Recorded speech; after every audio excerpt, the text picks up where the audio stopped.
Hello everyone. నా phone పగిలిపోయిందని చెప్పాను కదండీ! ప్లీజ్ అండి నాకు ఈ షార్ట్ వీడియో అయితే సొల్యూషన్ కోసమే అనమాట. నాకు ఆండ్రాయిడ్ ఫోన్‌లో అయితే చాలా కంఫర్ట్ అయింది.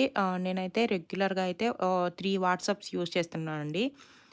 నాకు పర్సనల్ నంబర్ అనేసి ఒకటుంది. ఒకటొచ్చేసి ఆన్‌లైన్ బిజినెస్‌కి ఒక temporary number and UK local number అయితే 3 ఉన్నాయన్నమాట. మల్టిపుల్ వాట్సాప్ అకౌంట్స్ మనకి గూగుల్‌లో అయితే గూగుల్ ప్లే స్టోర్ నుంచి మనం డౌన్‌లోడ్ చేసుకోవచ్చు. అది ఆండ్రాయిడ్‌లో ఒకటే నాకు తెలుసండి.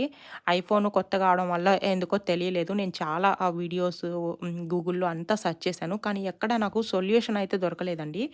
గూగుల్‌లో అయితే మనకి ప్లే స్టోర్‌లో ఇట్లా మల్టీ స్పేస్ అకౌంట్ ఉంటది. మనం మల్టిపుల్ అకౌంట్స్ ఇట్లా ఓపెన్ చేసుకోవచ్చనమాట. ఏది కావాలన్నా కూడా డ్యూయల్ సెట్టింగ్స్‌లో దొరుకుతది. కానీ ఐఫోన్‌లో అయితే ఆ ఆప్షన్ లేదు. ప్లీజ్ ఎవరికన్నా తెలిసుంటే కామెంట్ చేయండి. Thank you.